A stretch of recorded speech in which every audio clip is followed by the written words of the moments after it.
The year is 1066. This is the story of the 100 days that destroyed 1,000 years of Anglo-Saxon history. An old king dies, leaving the throne of England, Europe's greatest prize, floating on a sea of ambition. In the south, an oath-breaker king sits on his new throne. In the north, a Viking barbarian prepares to invade. And in the west, a ruthless duke builds the largest invasion force since the Romans. Only one man survives the storm, and his victory will forever be known as the day the English language itself was broken. The heart of the crisis was Westminster, January 5th, 1066. King Edward the Confessor, the last legitimate Anglo-Saxon monarch, lay dead. He had ruled England for 24 years, but his piety and long reign could not solve the fundamental problem. He left no direct heir. The question of succession was not just a matter of lineage, it was a matter of survival. England was a wealthy, organized, and coveted prize, and without a clear king, the wolves were already at the door. The man who stepped forward to fill the void was Harold Godwinson. Harold was not of royal blood, but he was arguably the most powerful man in England. As the Earl of Wessex, he controlled vast territories and commanded the loyalty of the nation's best soldiers. He was a brilliant military leader, a shrewd politician, and a seasoned diplomat. Harold's claim to the throne was not by birthright, but by merit and the will of the English elite. The council of leading nobles and clergymen met and immediately elected him. Harold was crowned the very next day in Westminster Abbey. This was a bold, swift, and definitive move designed to impose stability. Harold, a true Anglo-Saxon son of the soil, had secured the throne, but stability was a luxury England could not afford. Across the narrow English Channel, in the Duchy of Normandy, a thunderous rage was building. This rage belonged to William, Duke of Normandy, a man whose entire identity was built on ambition and martial strength. William was widely known as William the Bastard, a slur he worked his entire life to negate with iron will and ruthlessness. His claim to the English throne was tenuous, based on a distant, familial link and the legendary, disputed oath, the claim that Harold Godwinson had personally sworn on holy relics to support William's succession. For William, Harold's coronation was a personal insult, a betrayal, and an act of God-defying perjury. For William, the crown of England was an irresistible prize. Not only would it provide a magnificent new kingdom, but seizing it would also legitimize his rule, transforming him from a controversial duke into a major European king. He immediately began planning the largest amphibious invasion Europe had seen since the Romans. William, a tactical genius, understood that he could not rely only on his own Norman knights. He needed an international coalition. He secured the blessing of the Pope, turning his invasion into a quasi-holy crusade against the oath-breaker Harold. He promised vast lands and immense wealth to barons and mercenaries from Brittany, Flanders, France, and beyond. He systematically built a massive fleet of 700 to 1,000 ships. Every resource, every forge, and every man in Normandy was dedicated to this singular goal, the conquest of England. Harold, meanwhile, knew the threat was coming. He mobilized his army, the Fyrd, an armed militia of free Englishmen, and stationed his elite corps, the Huscarls, along the southern coast. These Huscarls were England's professional soldiers, brutally effective, paid, and organized. They waited through the spring and the early summer, a powerful line of defense against the expected Norman invasion. Yet, William was savvy. He understood the logistical limitations of medieval armies. The Fyrd could not be kept in the field indefinitely. The men had to return to their farms for the autumn harvest. As the weeks turned into months, William simply waited, keeping his vast army on high alert just across the channel. This patience was a weapon. But William did not launch. He knew exactly what he was waiting for, not the wind, but a flaw in Harold's discipline, and he knew that flaw was about to open. By the 8th of September, Harold had run out of time and money. He reluctantly disbanded the Fyrd along the southern coast, allowing the men to return home. He kept only his corps of exhausted Huscarls, believing, perhaps, that the fighting season was over. It was a calculated risk that fate would immediately punish. Harold Godwinson had defeated the English Channel. but he had not defeated the ambition of the men who sailed upon it. Before the Norman sails even reached the horizon, a different, more ancient terror descended upon England. Out of the Norwegian mist came Harald Hardrada, the Viking king and last great berserker, demanding Harald's attention and his entire army. The second storm arrived in the north, an invasion more destructive and unexpected than the one expected from Normandy. Harald Hardrada, King of Norway, was a legendary figure, the last great Viking warrior, who had fought across the Byzantine Empire, earned a fortune, and now sought to add the English crown to his laurels. He had an ally in this venture, Tostig Godwinson, Harald's estranged and ambitious brother, who sought to reclaim his lost earldom. The combined Norse-English fleet sailed up the rivers and ravaged the northern counties of England. They overwhelmed the local earls of Mercia and Northumbria, securing a decisive victory at the Battle of Fulford near York. The north was wide open, and the Viking army established a base near the village of Stamford Bridge. The situation was dire. The news reached King Harold in the south. He had disbanded his militia and was preparing for William, but a Viking invasion on this scale was an existential threat. This was a war he could not ignore. What Harold did next was a feat of military logistics that remains astonishing to this day. In a mere 4 days, he gathered his best remaining huscarls and his loyal, professional corps and marched them nearly 200 miles from London to York. This was a blistering pace, approximately 50 miles a day, that left the Norwegian invaders completely surprised.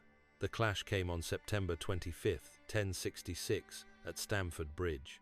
The Vikings, having defeated the local English resistance, had left their heavy armor and many weapons on their ships, believing the fighting was done. They were resting when Harold's dust-caked army appeared over the horizon. The battle that followed was a brutal, one-sided affair driven by the sheer exhaustion and rage of the English army.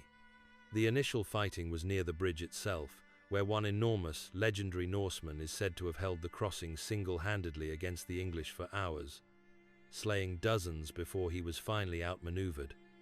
But once the English crossed, the full force of Harold's army crashed into the Vikings. The Norsemen fought with the legendary ferocity of their people, but they were without their armor and facing an army that had traveled non-stop, fueled by patriotic fury. King Harald Hardrada, the last great berserker, was killed early in the fight, famously struck in the throat by an arrow. Tostig Godwinson was also slain. The rout was absolute. Harold Godwinson had won a total, overwhelming victory. The threat from the north was vanquished, and the great age of Viking interference in England was permanently over. It was one of the greatest military feats in English history, but victory came at a horrific cost. The elite professional corps of Harold's army, the Huskarls, the best warriors England possessed, were severely depleted and utterly exhausted. The 4-day forced march, followed by a savage day of fighting, had pushed them to the absolute limit of human endurance. They had saved the country from the Vikings, but they had not yet faced the storm brewing across the Channel. The entire exhausted force returned to York for a few short days of rest, believing they had earned a brief reprieve. They had won the north, securing one of the greatest military feats in English history. Yet, as the sun set on the river, Harold's general looked at the thousands of exhausted men and understood the terrifying truth. They had spent their only bullet. If you're enjoying this deep dive into history's most consequential battles, please take a moment to subscribe and hit the notification bell. It helps us bring these forgotten stories to light. While King Harold Godwinson celebrated his victory over the Vikings, his elite army exhausted and broken, a catastrophic piece of intelligence arrived. William the Bastard had landed. The 300-mile race to save the crown had begun. The news arrived in York while Harold was dining, barely recovering from the Stamford Bridge campaign. William, having patiently waited for the Fyrd to disband and the winds to shift in his favor, had finally crossed the Channel. On September 28, 1066, William's massive fleet landed unopposed at Pevensey Bay on the southern coast of England. William's men immediately established a beachhead, building prefabricated wooden fortifications at nearby Hastings. This was no scouting mission. This was a deliberate, full-scale invasion. William was a military planner of the First Order, and his strategy was simple and brutal. He would not march on London. He would not chase Harold. Instead, he systematically began to ravage the countryside of Sussex. His army was instructed to burn farms, slaughter livestock, and pillage the towns. This was a calculated move to force Harold's hand. William knew that as king, Harold could not tolerate the destruction of his own earldom and his people's lands. He was betting that Harold's pride and sense of duty would compel him to rush south immediately before he could gather a fresh, properly prepared army. Harold did exactly what William expected. His dilemma was agonizing. Should he wait in London, gather the remaining ferd from the unmobilized parts of the country, and raise a new, cohesive army? Or should he race south to protect his lands and people? Waiting meant risking London falling and allowing William to entrench and consolidate his position, a political disaster. Harold chose the path of urgency and honor. He ordered his exhausted men to turn around and begin a forced march back south. The difference in the condition of the two armies could not have been more stark. William's army was rested, fed, and confident. They were a professional, combined arms force of heavy Norman cavalry, disciplined Bretons, archers, and infantry. They had arrived with the blessing of the church and the promise of rich, undivided English land. They were ready to fight a set-piece battle. Harold's army, by contrast, was a mix of weary, depleted veterans and hastily gathered militia. As they marched through London, the king added the local ferd farmers, tradesmen, and young men with little to no military training who were dedicated to fighting for their homes, but wholly unsuited to face Norman cavalry. Harold's entire force was moving on pure adrenaline and loyalty. They covered the distance from York to the south coast in a little over a week, another astonishing, superhuman effort that drained their last reserves of strength. By the evening of October 13th, Harold reached the small village of Battle, just inland from Hastings. He positioned his army on a prominent defensive ridge known today as Senlac Hill. It was a smart tactical choice. The position was the perfect defense against cavalry, with a steep slope and thick scrubland protecting the flanks. The English prepared to fight a defensive battle, relying on the one tactic they knew best, the shield wall. It was a small hill, but on its slopes lay the destiny of England. Harold Godwinson, exhausted, outnumbered, and outgunned, stood ready to fight for his life, his throne, and his people. He had come too far and sacrificed too much to turn back now. The native king was on his ground, but he was facing the world's most terrifying fighting machine. On the high ground of Senlac Hill, the English stood shoulder to shoulder, their axes held high, forming the legendary shield wall. Below them, a nervous William of Normandy faced the immovable object that stood between him and the throne. The morning of October 14th, 1066, broke with a chilling tension. The two armies faced each other on the slopes of Senlac Hill. The English line, stretching across the summit, was a solid, interlocking mass of shields. Behind this protective barrier stood the Huscarls, wielding the terrifying two-handed Danish battle axes capable of splitting a man and his horse in half. The less trained ferd stood on the flanks, filling the gaps. Harold's strategy was simple: hold the hill, withstand the assault, and let the sheer exhaustion and frustration break the Norman army. William's formation was divided into three sections: Bretons on the left, Normans in the centre, and Franco, Flemish allies, on the right. His attack was planned in three successive waves: first the archers to soften the line, then the infantry to break the shields, and finally the cavalry to exploit any breach and rout the enemy. The battle began with the sound of Norman archers. Their arrows flew high, but the dense, interlocked shield wall largely absorbed the impact. The English, armed mainly with axes and spears, could not return fire and simply stood firm, enduring the storm. The first line of Norman infantry then surged up the hill, crashing violently against the wall. The sound was said to be sickening, the constant shock of wood, iron, and bone. The English defense held. The Huscarls fought with the desperation of men defending their homes, their axes cleaving through the Norman ranks. For hours, the shield wall proved to be impenetrable. William watched with growing frustration as his forces broke upon the English defense like waves on a cliff. The Bretons on his left flank wavered first. their ranks shattered by the sheer ferocity of the Anglo-Saxon counterattack. A desperate panic spread through the Norman army, and a rumor flashed through the lines that William himself had been killed. Chaos erupted. William, with a voice and will of iron, tore off his helmet and rode through the ranks, shouting, "Look at me, I am alive, and with God's help, I shall conquer." His presence alone rallied his troops, but the core problem remained: the English would not break. It was at this moment that William, the tactician, made a decisive, ruthless call. He ordered the feigned retreat. This was not a panicked flight, but a calculated deception. The immediate crisis was averted, but William knew the wall would not fall to courage alone. It would only fall to an act of tactical genius, or utter ruthlessness. He instructed his troops to charge the English line, pretend to break, and then run back down the hill. This was a classic high-risk strategy designed to exploit the indiscipline of the poorly trained English third on the flanks. The ruse worked perfectly. As the Norman line seemed to shatter and flee, the enthusiastic but untrained third men, overcome with the thrill of victory, abandoned the relative safety of the hill and streamed down the slopes in pursuit. This was the moment the shield wall broke. Once the English were spread out and disorganized on the open ground, William's disciplined Norman cavalry wheeled around and smashed into the isolated pursuers, cutting them down by the hundreds. The English position was compromised. William used this tactic repeatedly, slowly luring the less disciplined English off the hill, thinning the ranks of the professional Huscarls, and creating breaches in the shield wall. King Harold and his two brothers, Gurth and Leofwine, fought with courage at the center, surrounded by their last loyal Huscarls, but the battle was turning into a slaughter. As the day wore on, with the sun setting, the exhausted remnant of the English army was little more than a desperate knot of men clinging to the hilltop. The final blow came in the fading light. William ordered his archers to fire high into the air, sending volleys of arrows raining down on the exposed summit. It was a deadly, indiscriminate attack.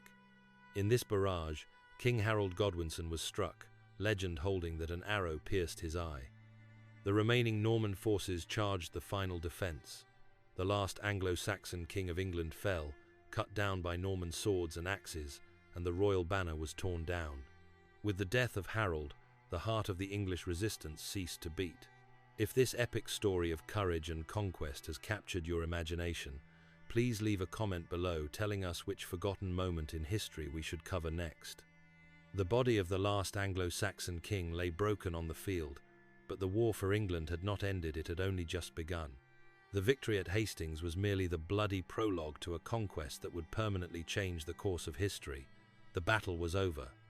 The field of Senlac Hill was a vast, silent scene of carnage, littered with the bodies of the Huscarls who had died defending their king. William of Normandy had won a crushing military victory, but he was cautious. He knew that taking the crown was one thing, but taking the country was another. The remaining leaders of the English resistance fled to London. William ignored them. He did not march directly on London, but instead continued his brutal campaign of pillaging, creating a vast arc of terror and destruction around the capital. He seized the royal treasury at Winchester, securing the wealth he would need to pay his mercenaries. By late November, he arrived at the gates of London, but the sight of their devastated countryside and William's massive army was enough to break the city's will.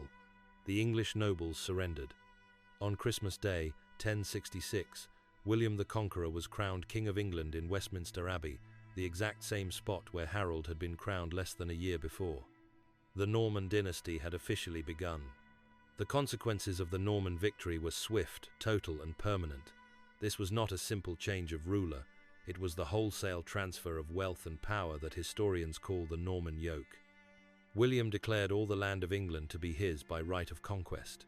He then systematically stripped almost every Anglo-Saxon noble and lord of their property, giving it instead to the Norman, Breton, and Flemish men who had fought for him at Hastings. Within 20 years, nearly all major landholdings, bishoprics, and positions of authority were held by French-speaking Normans. To track his new holdings and assess taxes, he commissioned the Domesday Book, a comprehensive survey of every asset in his new kingdom, a text that symbolized his absolute, unchallenged authority. The cultural transformation was equally profound.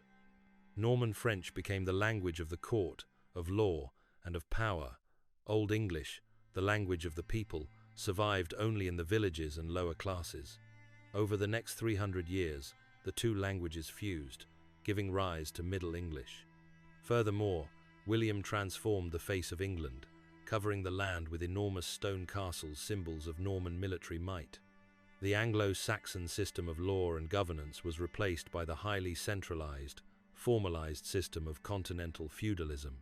The Battle of Hastings was one of the most consequential military engagements in history. It was a victory achieved not by luck, but by tactical genius and discipline over raw courage and exhaustion. The history of England, its language, its laws, its very DNA was ripped from its Anglo-Saxon roots and permanently grafted onto the European continent. It was the end of 1,000 years of history and the bloody, definitive beginning of a new world.